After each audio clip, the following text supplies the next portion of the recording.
aking nakita. Ayan. So, kumusta po ang bawat araw natin? Nakalipas na buong linggo, kumusta naman ang buhay natin? Ayan. So, nakakatuwa po at tayo ay nagkatipong muli. Hindi po hadlang ang ulan, para hindi tayo sumamba sa Panginoon. Alam natin na tayo po ay salt of this earth. Huwag tayong na maging kapag ang asin na ulanan natutunaw. Di ba? So kailangan maging preservative pa rin tayo. As we continue ng ating series of Knowing God, pag-aaralan po natin ngayon ang isa namang pamamaraan on how to know God more. So tayo po tumayo at tayo po ay magbigay galang sa salita ng Diyos na matatagpuan sa unang Juan 2:3 hanggang 6. Sabay-sabay po nating basahin ang unang Juan 2:3 hanggang 6. Sige po, basa. Nakakatiyak tayong nakikilala natin ang Diyos kung sinusunod natin ang kanyang mga utos. Ang nagsasabing nakikilala ko siya, ngunit hindi naman sumusunod sa kanyang utos, ay sinungaling at wala sa kanya ang katotohanan. Ngunit ang tumutupad sa salita ng Diyos ay umiibig ng wakas sa Diyos. Sa ganito, nalalaman natin na tayo sa kanya, sabing nananatili siya sa Diyos ay buhay tulad ng pamumuhay ni Jesucristo. Tayo po ay yumuko. Ama naming Diyos na dakila, tunay nga Panginoon, ang iyong mga salita ay kapuri-puri, Panginoon, na siyang nagbibigay sa amin ng kalakasan espiritual. Salamat po sa mabuting balitang iyong pinagkaloob niyo po sa amin, Panginoon. Patnubayan niyo po kami at mahayag po ang iyong mga salita, Panginoon. Tago mo lamang po ako sa iyong lukuran at ang iyong banal na espiritu ay malayang kumilos sa aming kalagitnaan upang kami, Panginoon, ay magkaroon ng pangunawa sa iyong mga salita, Panginoon. Purihin ka, O Diyos, dakilain ka sa pangalan ni Jesus. Amen. Makakapo na po ang lahat. So, ang title po ng ating tatalakayin po ngayon is about tunay na pagkakilala sa Diyos ay nasusukat sa pagsunod. Amen po ba? Kasi kung wala tayong pagkakilala sa Diyos at hindi naman tayo sumusunod, is it sasabihin, are you a Christian? Or a ordinary, naniniwala at nakakakilala lamang?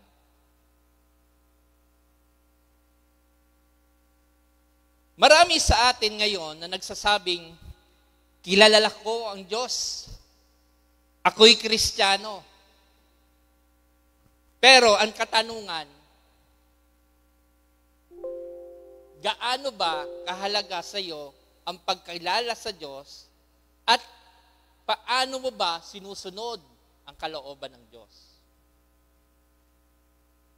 At iyon ang ating pag-aaralan.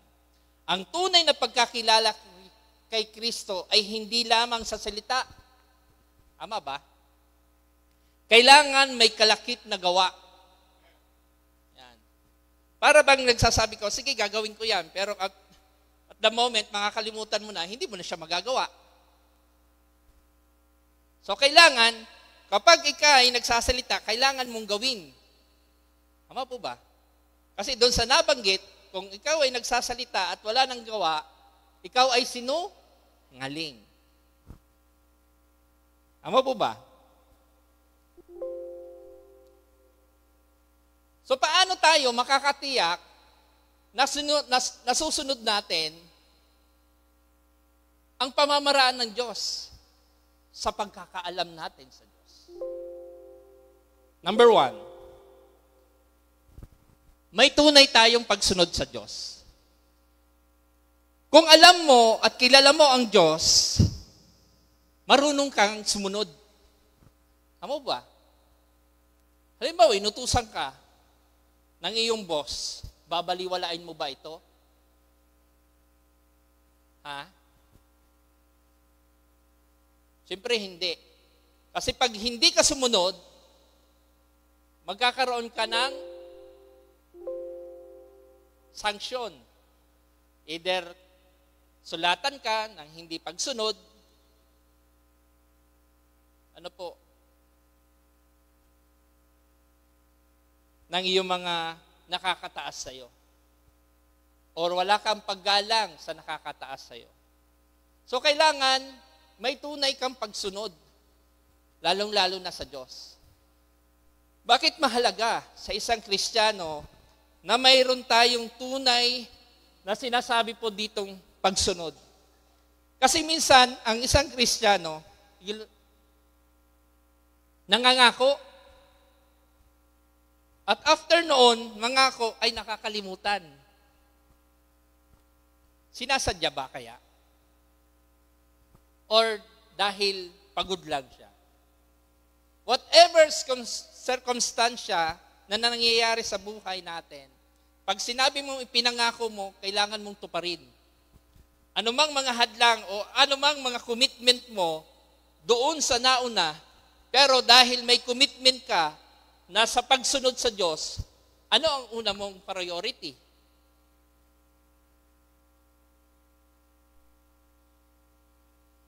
Priority natin ang pagsunod sa Diyos. Ang sukatan ng tunay na pagkilala ay hindi nakabatay sa dami ng alam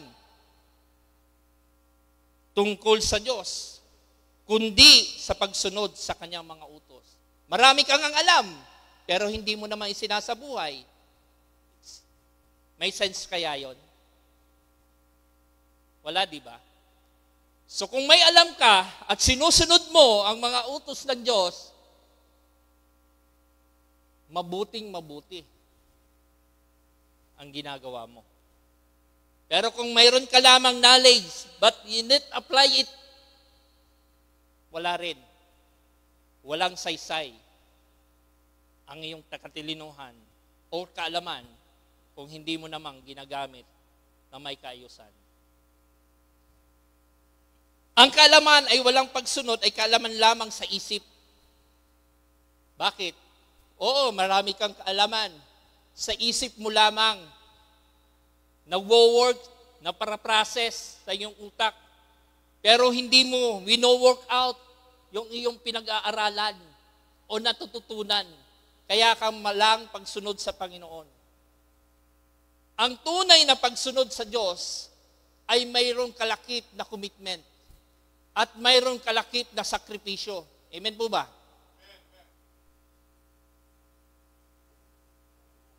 Yan. Parang si Kuya Henry lang narinig kong mag-amen. So, ulitin ko po, ang ating pagsunod sa Panginoon ay nakalakip ang commitment at ang iyong ating, ano yon? Ano yung sinabi ko kanina? Sakripisyo. Commitment and sacrifice. Ano po? Bakit? Hindi mo mag-gain ang lahat ng bagay kung hindi mo nararanasan na magkaroon ka ng sakripisyo sa buhay. Ang success, you cannot attain it if you will not have gain ng mga bagay na dumadaan ka sa mga pagsubok. Kasi yun ang pamamaraan para maabot mo yung success. Ganun din sa buhay natin. Ano po? Para masunod mo ang kalooban ng Diyos, dumaraan tayo sa lahat ng mga bagay na mga pagsubok sa buhay at sa mundong ito. Dahil pinapakita ng Diyos kung gaano ka ba katapat sumunod sa Diyos. Na kung minsan ang ating buhay, kapag ikay nakasumpong na ng kagibatan sa buhay, tumatalikod at hindi ka na sumusunod sa yapak ng Panginoon. Ang gusto ng Diyos ay lagi kang sumunod sa Kanya. Ang gusto ng Diyos ay lagi kang nakafollow sa Kanya. At binibigay mo ang lahat ng mga bagay na mayroon kang karunungan at mayroon kang sakripisyo. At doon matutuwa ang ating Panginoon.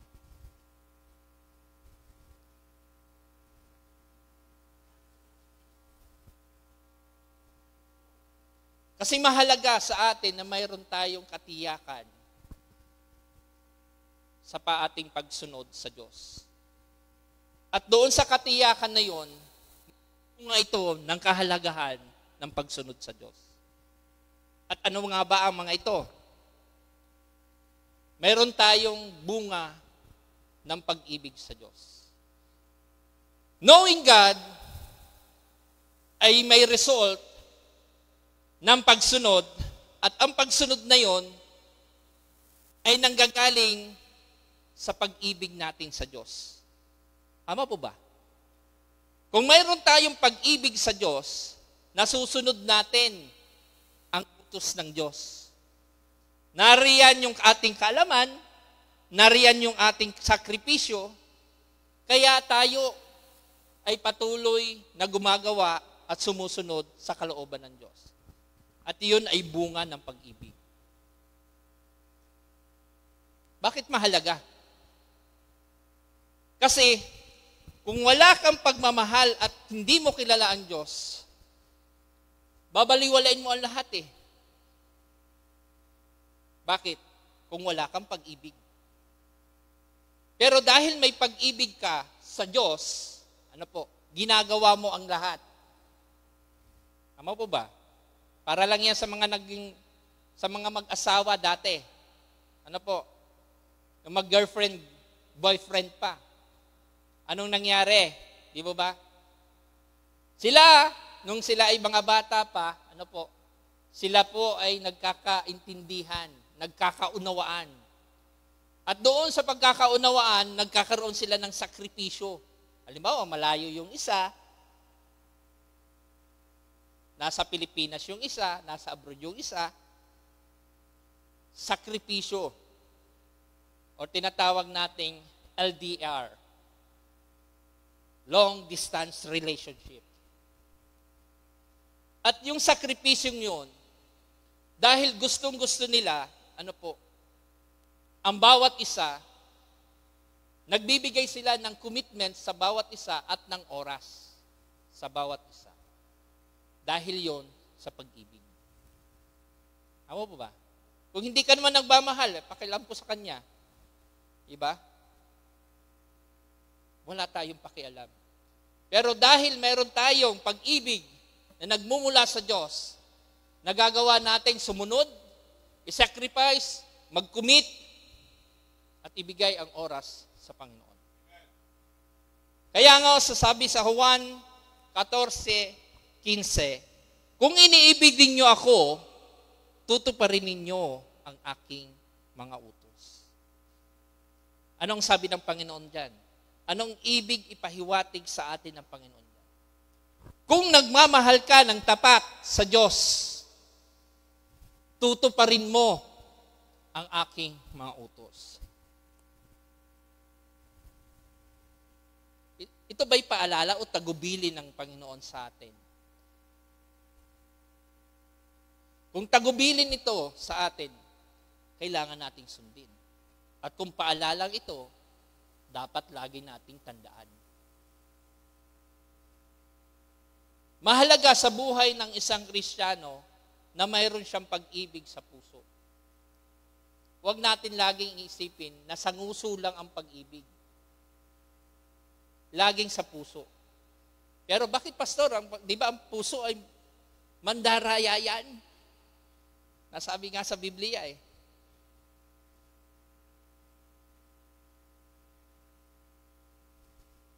Tandaan po natin, kung mayroon kang tamang relasyon sa Diyos, at ang lagi mong sinasabi at binabanggit sa Diyos, renew my heart, Lord.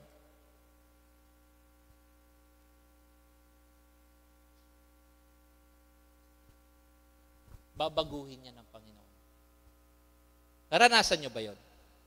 Yung pinapabago mo ang puso mo sa Panginoon, na dati ay pusong bato siya, na hindi ka marunong magpatawag, hindi ka marunong umibig. Pero dahil may tama kang relasyon sa Diyos, lagi mong idinadalangin na ang puso mo ay baguhin ng Panginoon. Amen po ba? Ganon kamahal at ganon tayo kaibig ng Diyos. Kung sinusunod mo at iniibig mo ako, tutuparin mo ang aking mga utos. Ang tanong, susundin ba natin ang Diyos sa kanyang panawagan? Amen po ba? Amen. Pangalawa, sa kalagahan, ang napakahalaga na ang pagsunod natin ay nagkakaroon ng ganito. Napapalapit tayo sa Diyos. Knowing God, kailangan tayo ay mag-seek sa Panginoon. Hanapin natin. Lumapit tayo sa Diyos. Naghihintay lagi lamang ang Diyos sa atin. Para yung mga magulang, sa kanyang mga anak. Ang mga magulang, longing yan lagi sa presensya ng anak. Lalong-lalo na kung sila ay malayo sa isa't isa. Ni text, ni hi, gagawin para makita kung ano ang sitwasyon ng kanyang magulang or ng kanyang anak. Ganun din sa atin. Ano ba yung katayuan natin sa Diyos? Napapalapit ba tayo sa Diyos o napapalayo tayo sa Diyos? Yung ang buhay po natin ba, na kapag tayo po ay nakapagbasa ng salita ng Diyos, mas lalo pang nalalalim ang ating pagkakilala sa Diyos? Or hindi minsan nakakapagbasa ng salita ng Diyos dahil sa kabisihan ng pag-scroll sa mobile, na mas marami pang oras na ginugugol sa pag-scroll ng mobile kaysa sa pagbabasa ng salita ng Diyos. Nakakatuwa po, wala si Ate Susan kasi kasama namin siya kahapon doon sa San Nicolas hanggang kila Kuya Bong. Sabi ko, matibay ka Ate Susan kayang-kaya mo pa. Maski maulan, sige, larga. Nakakatuwa. So, nakakilala niya ang Panginoon, dahil may bagong transformasyon sa kanyang buhay na ginawa ang Diyos. Nakakabilib. Kung titingnan mo po ang buhay niya, sana, Pastor, sabi niya, noon pa ako nakakilala sa Panginoon. Para nagagawa ko yung mga ganitong gawain. So, nakakatuwa. Even sa kanyang edad,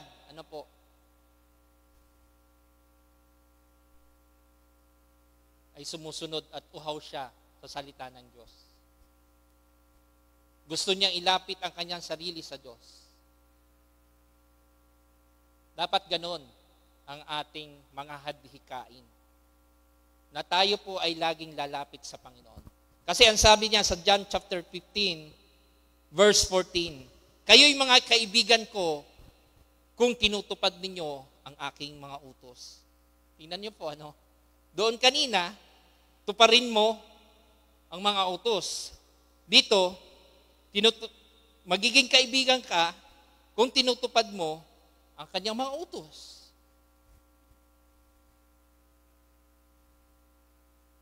Diba? So bilang tayo, mga mananampalataya at nakakilala na sa Diyos, kailangan di tayo tumigil na lumapit sa Panginoon. Sa pamamaraan ng pananalangin, pagbabasa ng salita ng Diyos, na may tagubilin doon sa Joshua chapter 1, verse 8. Naalala niyo po yon. Huwag niyong kaligtaan ang aklat na ito. Basahin niyo araw-araw, araw at gabi. Di ba? Ang ating mga kaibigang Muslim, nagdadarasal sila ng maraming beses. Ay ikaw, hindi ka nagbabasa ng isang beses man lamang sa isang araw. Pero kilala mo ang Diyos. Paano tayo makakalapit sa Diyos kung hindi natin masyadong kinikilala ang Diyos? Nakakatuwa nga po na tayo bilang Kristiyano, may kilala na natin ang Diyos, pero parang binabaliwala pa. Kaya ang panawagan dito, para tayo ay magkaroon ng halaga. Sa pagsunod sa ating Panginoon, kailangan patuloy tayong lumapit sa Diyos.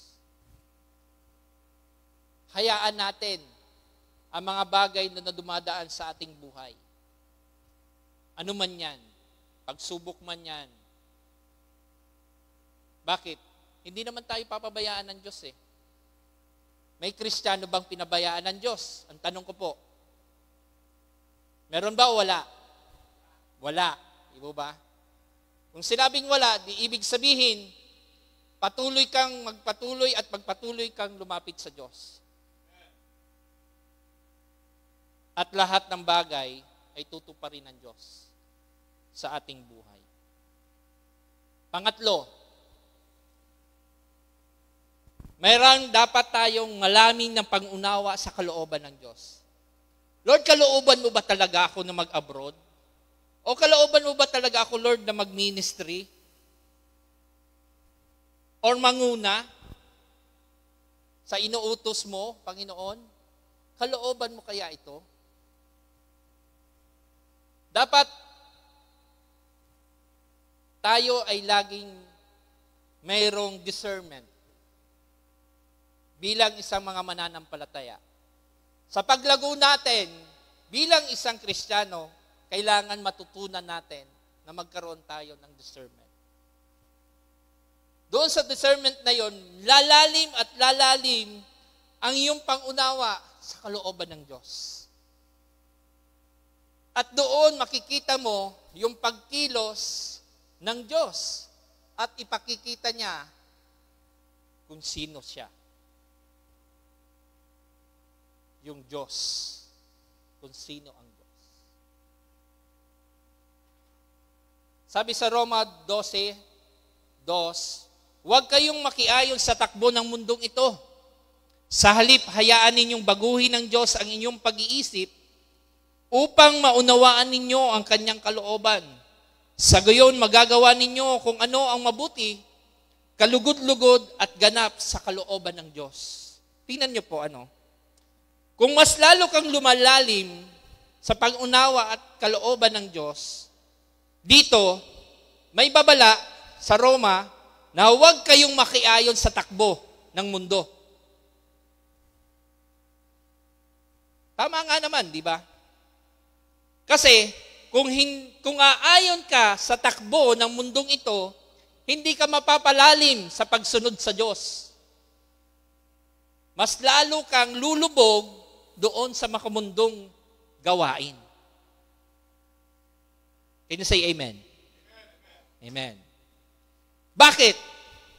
Sabi niya dito, sa halip, hayaan ninyong baguhin ng Diyos ang iyong pag-iisip. Kasi ang gusto ng Diyos, hindi tayo manatili sa mga bagay na makamundong ito. Kasi we are all citizens of heaven.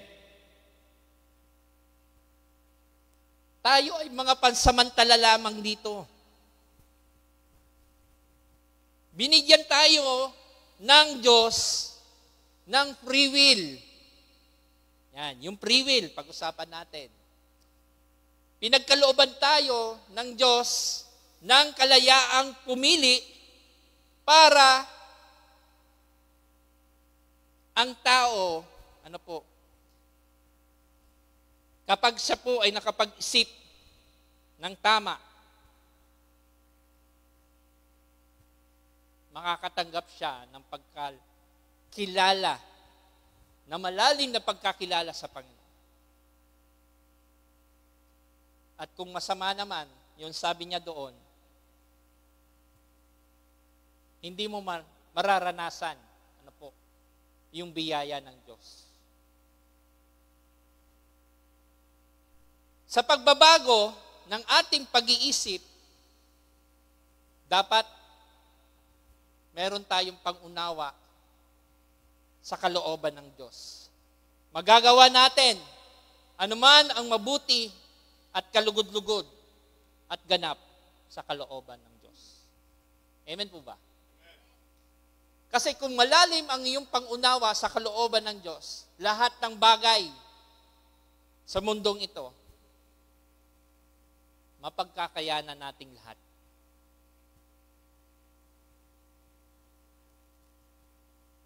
Amen po ba? Sabi nga, the word without obedience is deceitful.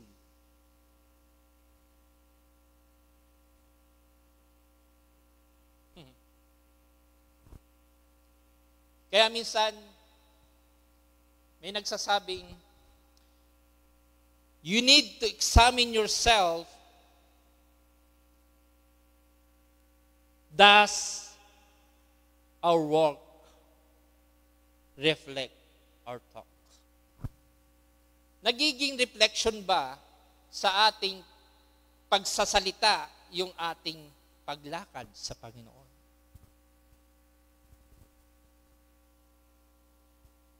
Or nagiging isa bang kabigatan sa atin ang pagsunod sa Panginoon? Saan ka doon, kapatid? Kung ini-examine mo ang iyong sarili sa pagsalita mo at ilalakad mo at sa pamumuhay mo ang salita at pagsunod mo sa Panginoon, mabuti yun, kapatid.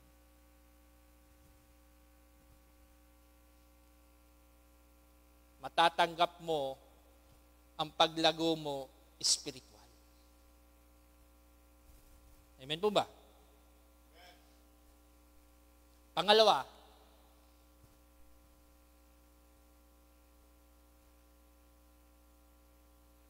dito, kailangan natin ng tunay na pagkakilala sa Diyos. Knowing God, kailangan ang may tunay na pagkakilala sa Diyos. Hindi yung kilala mo lamang. Dapat sinusuri mo ang isang bagay para makilala mo siya. Amen po ba? Parang may isa kang kaibigan, na first time mo lang siyang na-meet sa isang event, at nagbigay siya ng isang parang gifts o regalo sa iyo na sabihin nating napakahalagang bagay na hindi mo naman ine-expect na ikay bibigyan. Pero hindi siya nagpakilala sa iyo ng lubusan. Basta na lang ibinigay sa iyo yung regalo, o sige, sa iyo na yan. Ibinibigay ko sa iyo. Siyempre, ikay magtataka. Bakit kay binigyan? Pero hindi mo naman siya kilala.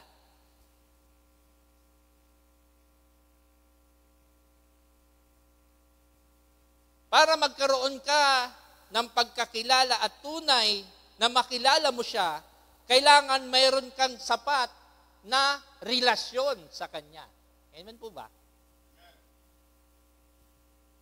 At ang relasyon na yon ay magbibigay sa inyo ng komportableng pakikibahagi, pakikomunikasyon sa Kanya dahil ikaw na ay may tamang relasyon sa Kanya.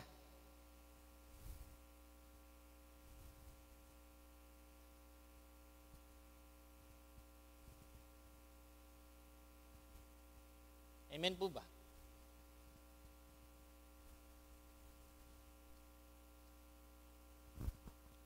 Parang ganito po yan.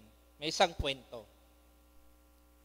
May isang bata at may isang manlalaro ng basketball na sikat na sikat. Ang sabi ng itong bata, kilala ko yan. Lagi niyang sinasambit sa kanyang buhay na kapag sila ay may gathering ng kanilang mga friends, mga kaibigan, ay lagi niyang sinasambit, ay yang si ganito na sikat na basketball player, ay kilala ko yan.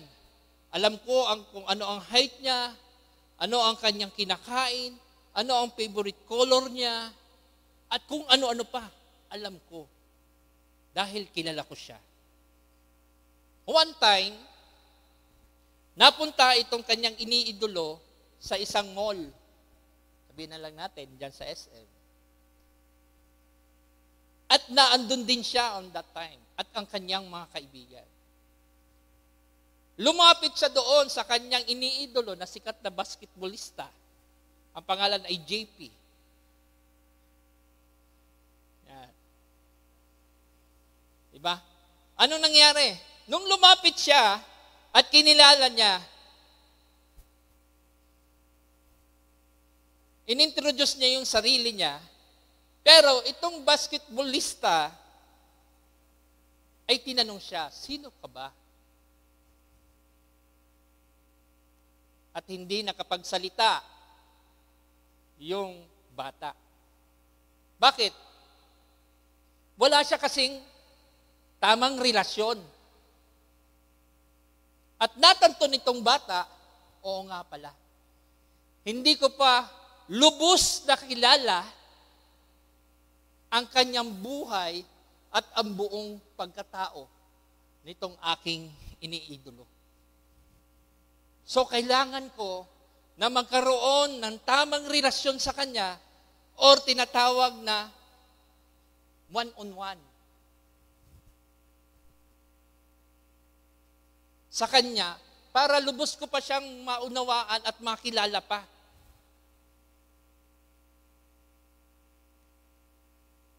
Ganon din tayo sa Panginoon.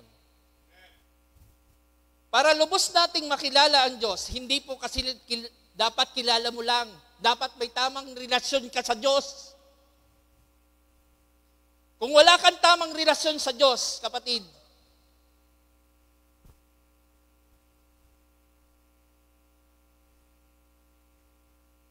sabi doon sa nabasa natin kanina,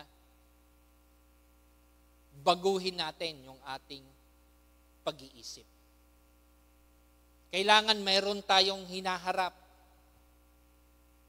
Mayroon tayong plano sa ating buhay. Sa pagsapit at pagtanda natin, ano yung aking kahinatnan ng buhay kung wala akong tamang relasyon sa Diyos. Kilala mo lang ang Diyos, pero may wala kang tamang relasyon sa Diyos. So ano ang dapat mong gawin, kapatid? Kilalanin mo ang Diyos. Sabi dito, may dapat na gawin ka na hanapin ang Diyos at ang tunay ng Diyos ang hanapin mo. Dahil yun ang gusto ng Diyos sa bawat isa sa atin. Amen po ba?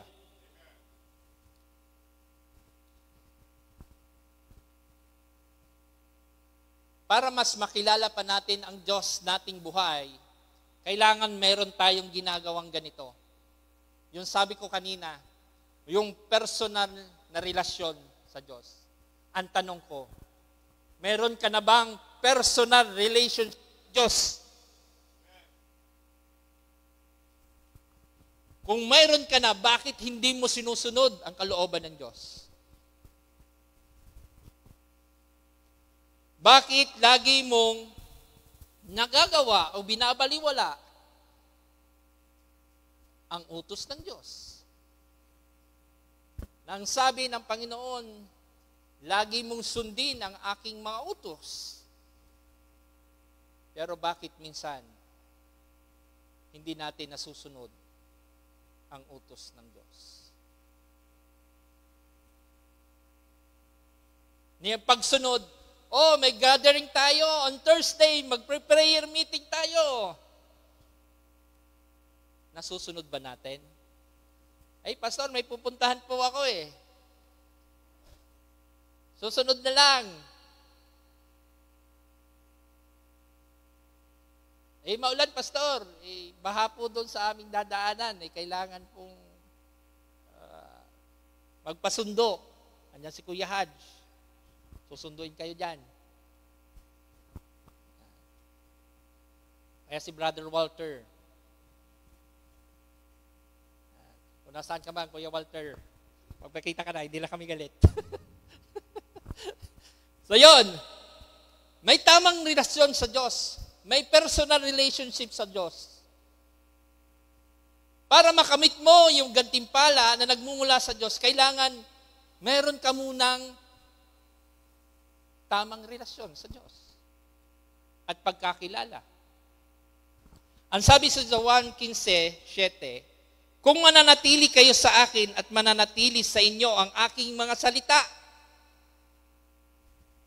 Ano daw? Mga salita.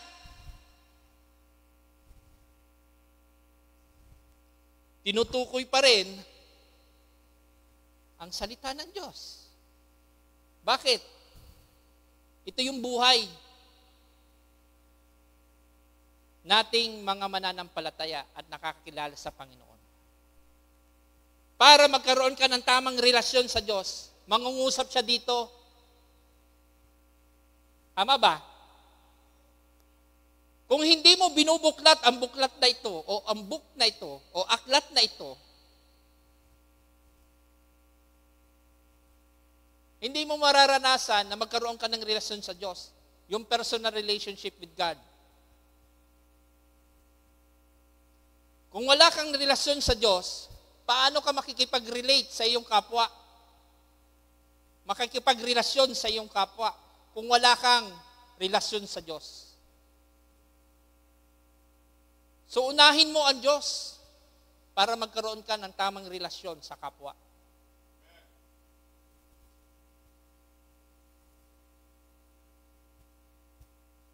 Hingin ninyo ang inyong nais at matutupad yon para sa inyo.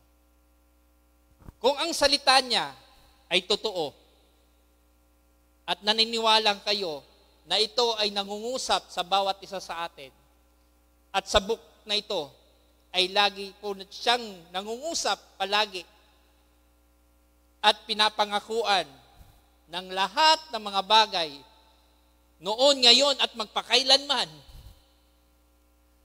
babasahin po natin. Lagi nga pong iniulit-ulit na ang Biblia, is the basic instruction before leaving earth, is the Bible. Why? It's a manual of life. Kung ang ating mga appliances dito ay may owner's manual na tinatawag, bago mo i-operate ang something, o operate ang mga bagay na yon, kailangan mong basahin muna yung manual. Ano ba yan? 220 o 110? Kasi pag naisaksak mo yan, sa 220 at 110, yung iyong voltage, sabog yan. Kaya nga, itong ginawa ng ating Panginoon, itong Biblia, ay mahalaga sa atin bilang pagsunod. Naandito na ang lahat ng pangangailangan natin sa buhay. Amen po ba? Kaya kailangan may tamang relasyon ka sa Diyos. At ito yun. Dito mo matatagpuan kung paano makipagrelasyon sa Diyos. At susunod na yung pakikipagrelasyon mo sa kapwa mo tao. At magiging mabuti kang tao. Amen po ba? Pangalawa, may takot sa Diyos. Ang pagsunod sa Diyos ay isa sa mga dapat mayroon ka. Yan. Amen po ba? Bakit? Kapag may takot ka sa Diyos, hindi mo magagawa ang lahat ng mga bagay na masasamang bagay. Dahil may takot ka nga eh. Pero kung wala kang takot sa Diyos, kahit anong gawin mo dyan na masama, magpatay ka, magnakaw ka, baliwala yun sa iyo. Kasi wala kang relasyon sa Diyos. At wala kang takot sa Diyos. Kaya mahalaga, sa buhay natin, sa mundong ito, laging ugaliin natin na mayroon tayong takot sa Diyos. Kasi siya ang pumapatay,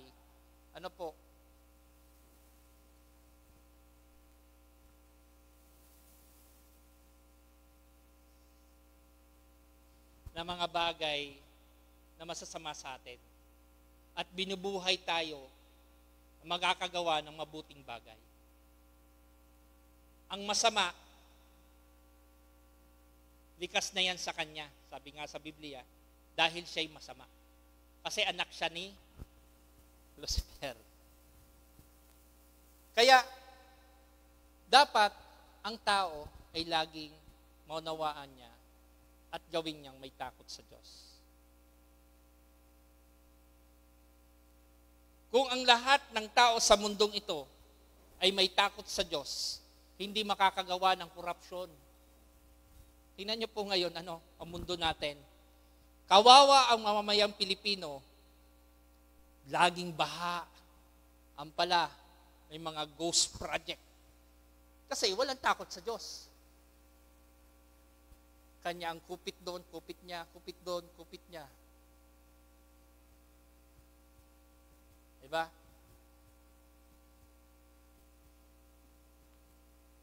May mga nadadamay pa. Ang sabi nila, ay dahil kay kupitan ngaya. Kay kupitan. Nabigyan namin si kupitan. Pero kung may takot sa Diyos, mayaman ang ating bansa. Dahil sa walang takot, ang tao sa Diyos, nagagawa nila ang masamang bagay.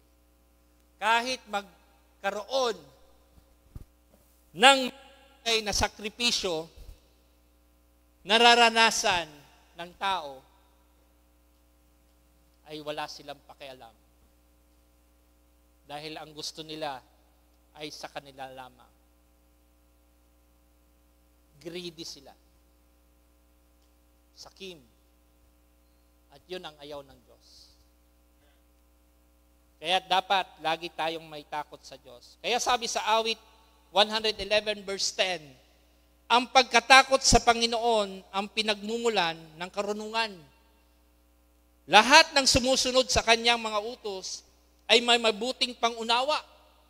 Purihin siya magpakailanman. Tingnan po sabi po dito, lahat ng sumusunod sa kanya, mga utos ay mabuting pangunawa. Kung ikaw ay sumusunod sa Panginoon, maganda ang iyong pagkaunawa at pagkakilala sa Diyos. Pero kung wala kang pagkaunawa, hindi mo marunong o hindi ka marunong sumunod sa kautusan ng Diyos. Number 3, may tunay na pag-ibig sa Diyos. Amen po ba? Knowing God has a true relationship about love. Marami nagsasabi na mahal nila ang Diyos. Ang tunay na sukatan ng pag-ibig ay nagtatalima sa kanyang salita. Ang pagsunod ay hindi nagpapatunay ng ating galing, kundi bunga ng kanyang pag-ibig sa pagkakakilos ng mga iyon. Anong ibig pong sabihin? Ang pag-ibig, ay nagbubunga ng mga bagay, kung ikaw ay may tamang relasyon sa Diyos, nagre-resulta dyan ay magandang bunga. Sabihin niyo po, magandang bunga. dahil sa pag-ibig ng Diyos.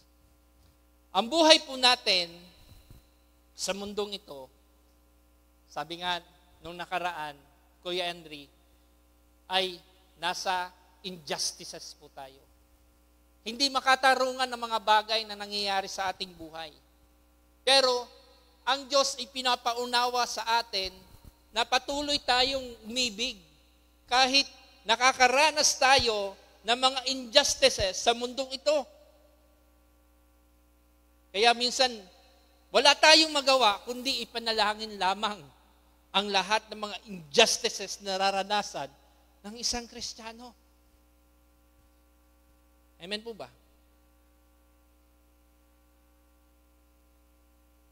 Kasi nga, hindi tayo dito.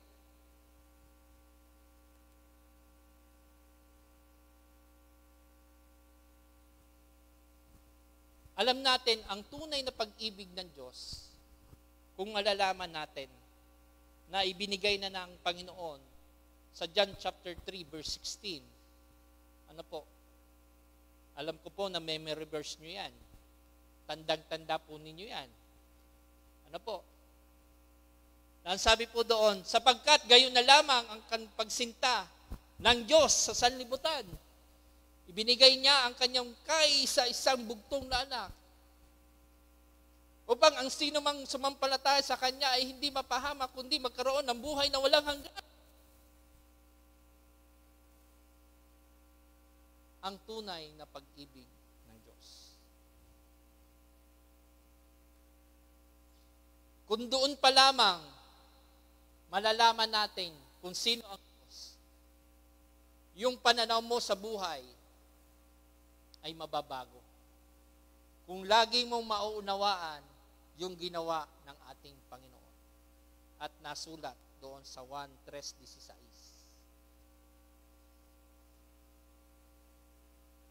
Kaya nga ang sabi sa 1 John chapter 4 verse 10 to 16, ito ang tunay na pag-ibig. Yan.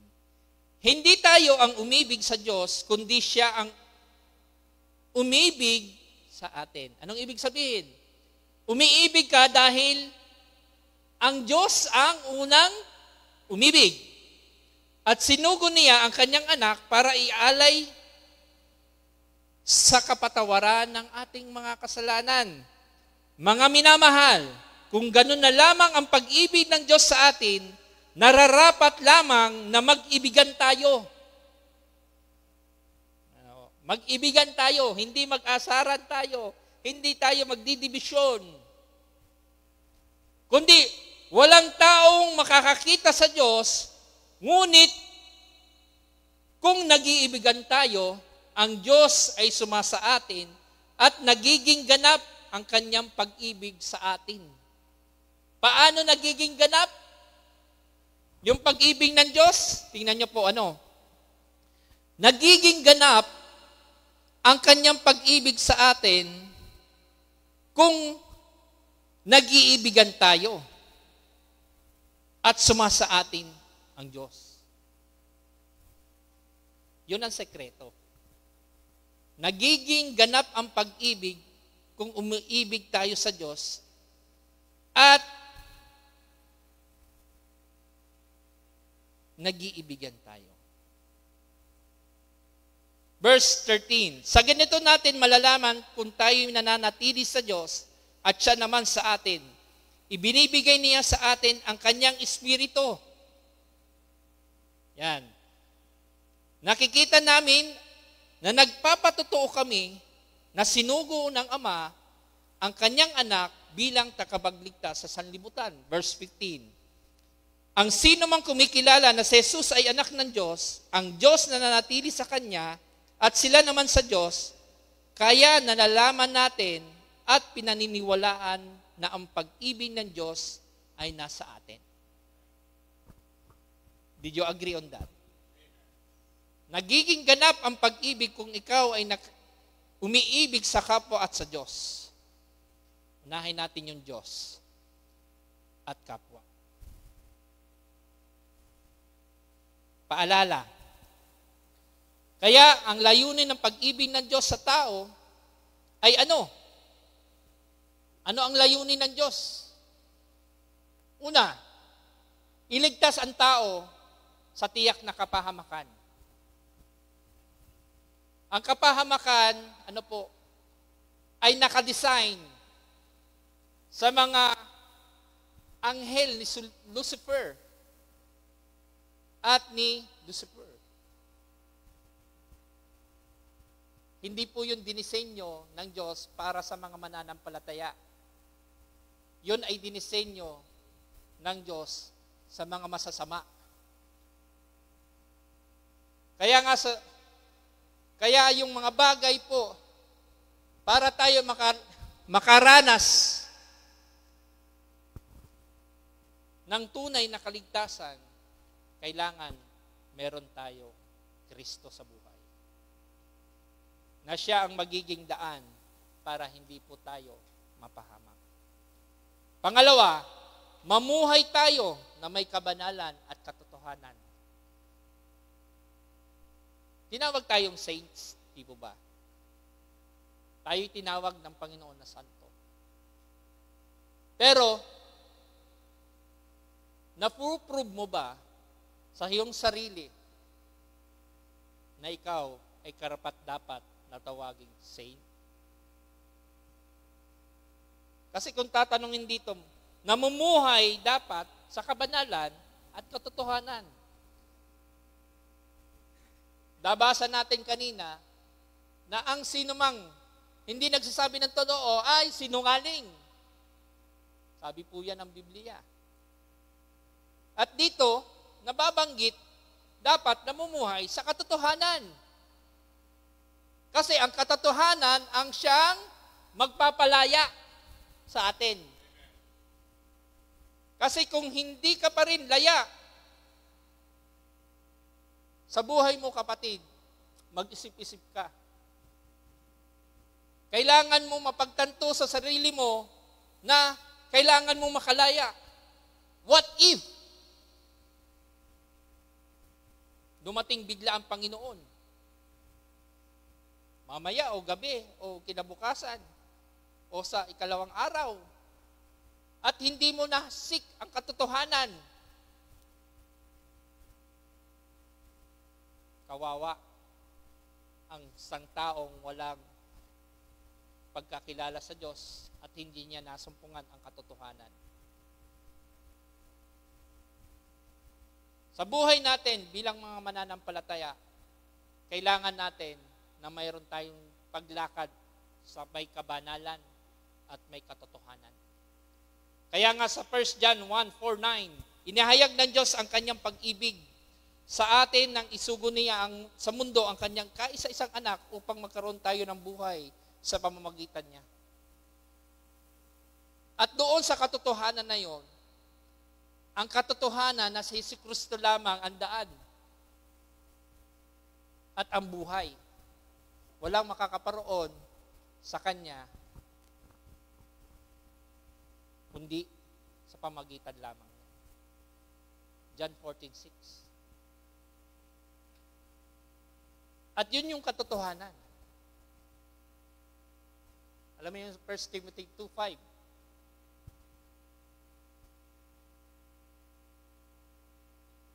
Alam natin dapat yun. Ang buhay po natin, mamuhay tayo na mayroong kabanalan sa ating paglakad bilang isang Kristiyano sa mundong ito.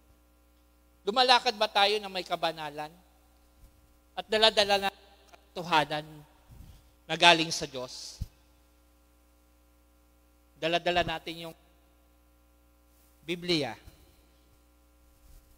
at yung kabanalan, yung naglalakad ka ng matuwid at nakikita kang may magandang testimonya sa'yo. Hindi yung lalakad-lakad ka, dala mo ay 4 kantos. Pre, di ba?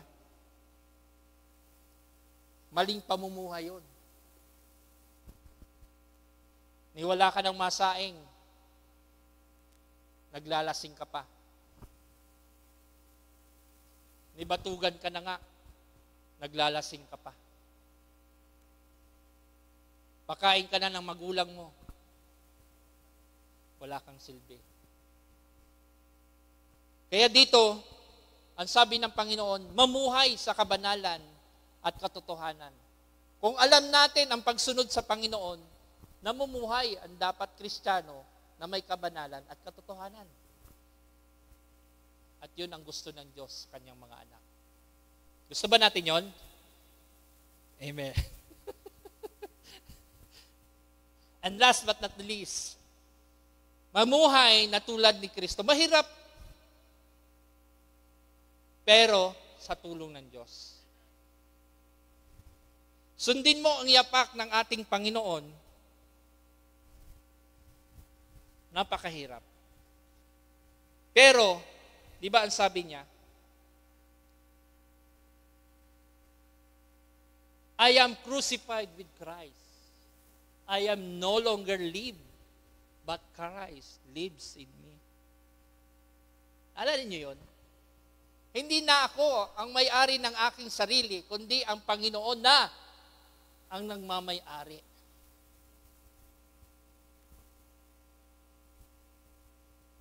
Kung Panginoon na ang nagmamay-ari sa ating buhay, wala na tayong dapat ipag-ireklamo pa.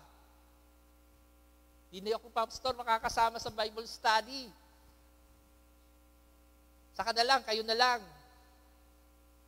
Marami pang kabisihan eh. Pero, ang tanong, hanggang kailan? Kung ikaw ba'y ugod-ugod na, saka magba-Bible study, sasama sa Bible study o sa gawain ng Panginoon.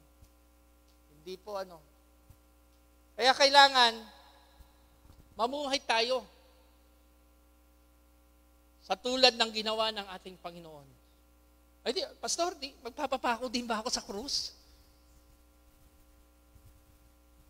Kung susunod ako, mamuhay na tulad ni Kristo.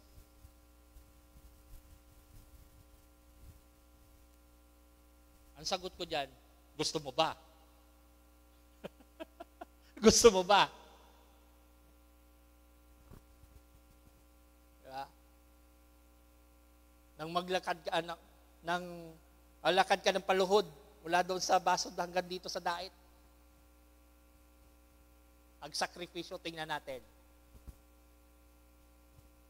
Kung hindi nga magpurtok yang sa imong tuhod. Mamuhay mula kay Kristo. Dahil iisipin natin, mahirap sumunod. Pero bilang mga mananampalataya, pinagsisikapan natin na makasunod sa kalooban ng Diyos. Amen po ba? Dahil tayo ay prone sa pagkakasala, ang benepisyo ng isang pagiging isang Kristiyano, pag nagkasala ka, nakakapag-repent ka agad sa Panginoon. Humihingi ka agad ng tawad sa Panginoon dahil sa pagkakasalang yun. At ang kailangan mo, sa paglapit at pagsunod sa Panginoon, na mabuhay na tulad ni Kristo, ay mayroon dapat may pagpapakumbaba. Tulad ng ating Panginoon, nagpakumbaba siya. Diyos siya. Pero bakit pinahirapan? Namatay. Dahil meron siyang pusong mapagpakumbaba. Sa pagiging isang Kristiyano, dapat ang karakter natin, meron tayong humility. Yung humbleness. Magpakumbaba kayo sa harapan ng Panginoon at itataas niya kayo. Sabi sa Santiago 4:10.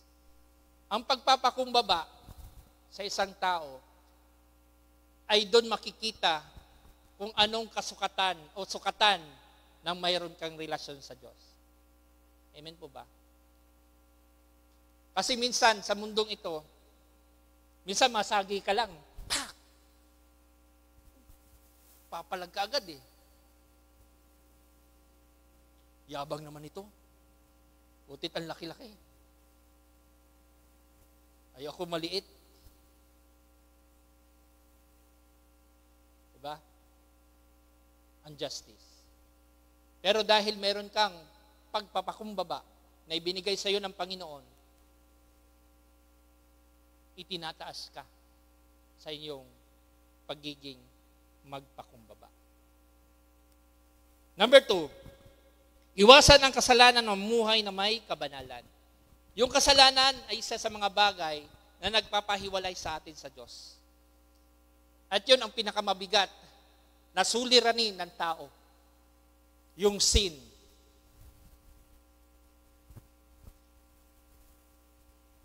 Ang buhay natin sa mundong ito ay puno ng kasalanan. At ang kasalanan ang siyang unang nagpapahiwalay ng relasyon natin sa Diyos.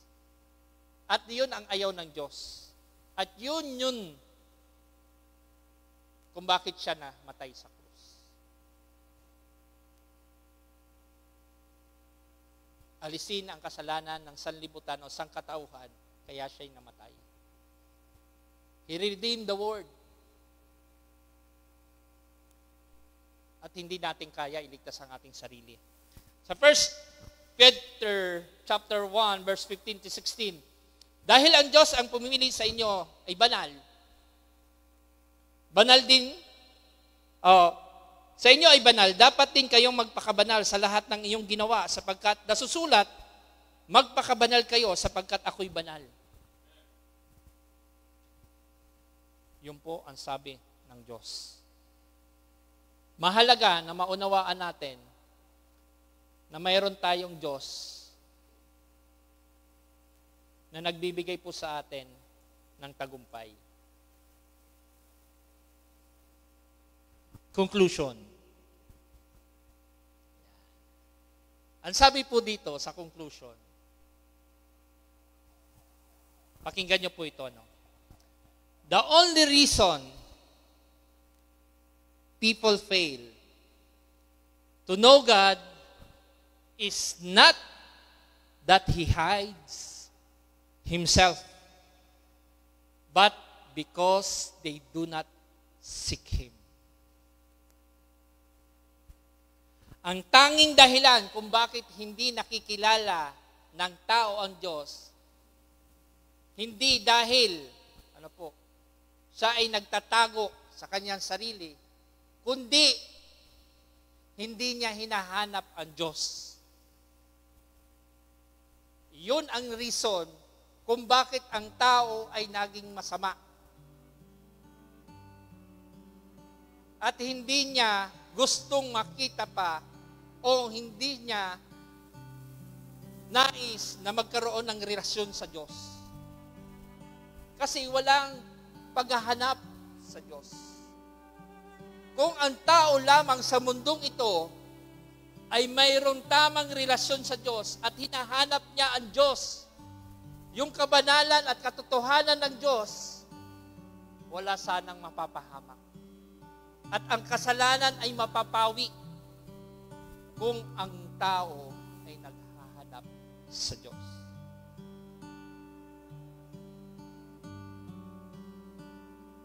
Yun ang pinakamahalagang gawin natin. Hanapin natin ang Diyos. Alamin natin ang Diyos. Sa katotohanan, sa mabubuting gawa, na bunga ng ating kaligtasan.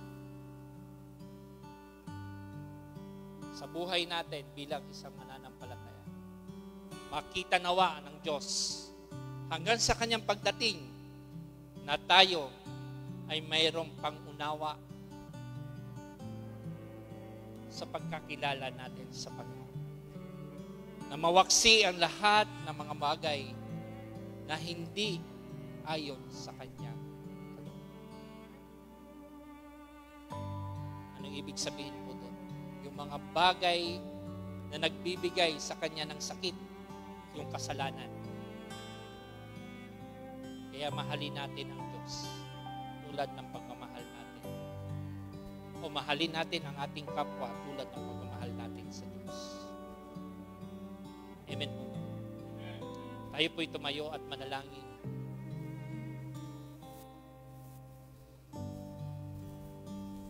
Ama naming Diyos na dakila, maraming salamat po, Panginoon, sa umagang ito. Salamat po sa dakilang pag-ibig mo po sa amin, Panginoon, na tunay na ipinagkaloob niyo po sa bawat isa. Sa mga napag-aralan namin, O Diyos, at napakinggan, sa mga points o mga talaan, Panginoon Lord God, na mga nabanggit, Panginoon, nawa na maunawaan namin ang kahalagahan ng aming pagsunod sa iyo, O Diyos. Ang malalim na pagkakilala sa iyo, Panginoon, ang siyang mas higit na maunawaan namin upang magkaroon kami ng tamang personal na relasyon sa iyo, Panginoon Lord God. Kaya sa oras na to, Panginoon, pakibaguhin mo kami, Panginoon, ang aming isip, pananalita at pagkilos ay maging sunod, Panginoon, sa iyong layunin. Maraming salamat po, Panginoon, aming Ama. Ikaw ang Diyos na nagbigay sa amin, Panginoon, ng tagumpay sa aming mga buhay.